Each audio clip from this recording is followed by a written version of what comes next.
Okay, my name is Vihimga Vivian Akbar. A civil servant and mother of late Karen Hapush Akbar, who until her death on 22nd of June 2021 was a 14-year-old boarding student at Premier Academy, Lugbe, Abuja.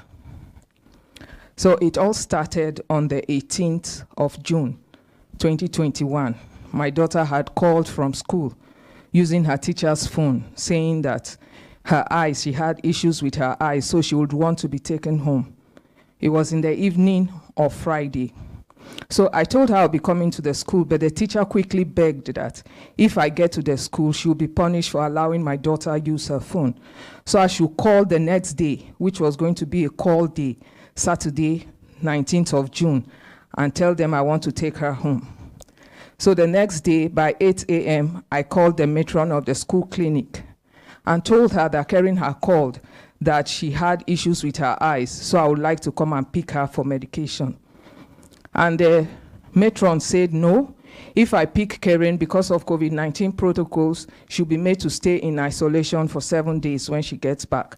So it will be a better arrangement if I pay for logistics, the school takes her to the clinic, I intend to take her and then take her back to school. I paid 5,000 naira into the school account, and by a few minutes to 10, I was waiting for them at Nisa Premier Hospital. So she came to me in the hospital. When she saw me, she immediately asked, "Mommy, this wasn't our arrangement. Why didn't you come to pick me?" And I told her the matron said she would be kept in isolation because of COVID-19. And she quickly told me that was a lie. Nobody is kept in isolation in our school. I should look at the girl in the car with her. She's going home for her mother's birthday party. Is it not better? Is she not in a better position to be given an exit to go home for treatment on medical grounds? The girl is going home for a birthday party. So I told her that she shouldn't worry. I'll call the principal and get an exit for her. So they attended to her after the treatment. I said, okay, she should go back. I'll call and get a proper exit and go and pick her. But when she was leaving, she asked a question. "Mommy, are you letting me live with these people again?" I said, what people? Wait, your daughter looked at you and said, "Mommy, are you letting me go with these people again?" From the school, the people from the school. Yeah, she came. You should have suspected something now. She came in the car with the nurse, a teacher, the driver, and the girl that was going for the birthday party. So I said, "Don't bother. You didn't get an exit. You didn't get your books. You'll soon start exams. Just go back. I'm following right behind you." So I called the school principal. No, when they were going, I now asked her if I should give the nurse and the teacher some money. She said, "No, these wicked people, were they not the one that were shouting on me?" And it was very unlike her. What were they shouting at her at? I asked her, "Why were they shouting at you?" She said, "No, I was crying because of my eyes." No, she mentioned something. She said, "If they are shouting at you, is it the first time?" Is this the first time they were shouting that? I said, "Why?" She said, "Because she was crying for her eyes." I said, "Is it this nurse?" She said, "No, it's one black ugly one in school." So I now called the principal that I still want to take Karen home. She's not feeling too fine. The principal said, "Don't worry, madam. Once you get to the gate, call me. Just call me and I will give you an exit."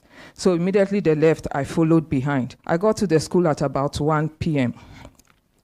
I called the principal. The principal will not pick my call. I called the matron. The matron picked my call and said, I still want to take Karen home. Please, I want an exit. She said, "She, madam, we've established that it's a bacterial infection. We are taking care of Karen. Go home."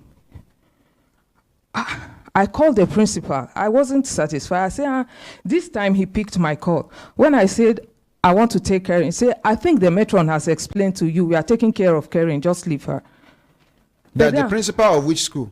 Principal of Premier Academy, Lugbe, Mr. Chris Akinshaw. That Mrs. Grace Salami, who was the matron of the school clinic. I now wanted to go back, but then Karen called me from the school phone and said, "Mommy, where are you?" I said, "I came, but they are not allowing me." She started crying. So I was, "What exactly is it?" She said she just wants to go. I said, "Babe, you're going to write exam next week." She said she wants to go home. So the house mother of Karen, Mrs. Rita Abejide, now told me that I should not listen to what the matron is telling me. I should disregard whatever they are telling me and make sure I take my daughter home. Her godmother? Her house mother. Her house mother from the school? From the school. Told you that whatever thing the school tells you, you should disregard it. That this girl could not walk to school on Wednesday the 16th to write a test. She had to be supported by her friends to go and write a test. And that caught me. This girl was crying. She could not walk to school. She wasn't taken for treatment. She was taken to write a test. So it means they knew what had happened. So I said, no, I'm taking care. I kept on calling the matron, the principal. None of them would pick my call. So I called back the house mother and said, I'm calling them. They are not picking. She said, Madam, make a lot of noise at that gate until they allow you to take your daughter. I was at the gate from 1 p.m. to past 3. Nobody listened to you? Nobody. I went to the security man and I told him I wanted to see the principal. He made a call and then moved into the school compound. When he came back, I said, what did he say? He said, I don't understand what he was saying. So I was at the gate. I sent text messages to them that I still want to take my daughter home. So by almost 4 p.m., the matron now called me and said, Madam, you say you still want to take Karen home. I say, yes, I want to take Karen home. What is the name of the matron? Mrs. Grace Salami. So at that time, as I was at the gate, there's a cleaner in the school that knows I'm Karen's mom because 2 of my children were already there. The cleaner saw me and was like, 2 of your children? My first and second son are schooling there. And the cleaner is from my place. So when he saw me, he said, you came to take Karen. I said, what happened? He said, Karen was rolling all over the floor today that she must go home. So when she said, okay, we are going to release your daughter to you, I waited at the gate for another 30 minutes. I did not see Karen. So I called Mr. Kinshaw, the acting principal. I said, I called him with my MTN line. He did not pick. The number he knows. He did not pick. I used my Glow line. When he picked, I now said, please, it's Mrs. Akbar. He said, madam, now you know what let me rest today. Eh? I said, Oga, please. The principal telling you this? Yes. Mr. who? Chris Akinso. He told you this? Yes. No, he told someone to tell you this? No. I spoke to him directly. He told you this to your hearing? Yes, sir. Over the phone? Yes, sir. You still have the same line? Yes, sir. In case there will be denial, we will talk to he told me that. Yes, telecoms that was exactly what he told me. And I said, Oga, please just release my daughter to me. I want to take her home. He said, don't worry, she's coming out. It took at about 30 minutes again. But when Karen came out, she came out with her hand over her face like this. I kept on asking her, what exactly? She said nothing. But when I made to take her away, the security said, no, Madam, you can't take her. You must bring an ID card for us to snap. I said, I have 2 other kids. But that is their procedure, Shay? No, I have 2 other kids in this school. In fact, May, the month before, during Salah, they did not come home for Salah. So I went to see them in school. That was on the 14th of May. And I saw that she had red eyes. And I said, I now called the matron. Madam, I want to take Karen for checkup.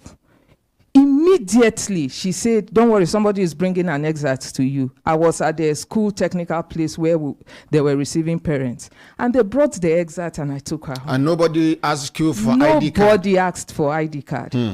So I said, no problem. I brought my ID card, they snapped it, and I took Karen home. All through our drive home, she was very talkative. She could not say anything. I kept on asking her. We were even teasing her that cry until you like this, you're crying to come home. She didn't say anything. She got home. Immediately she got into the house. She switched off all the lights and lay down. So to eat, she did not eat that day.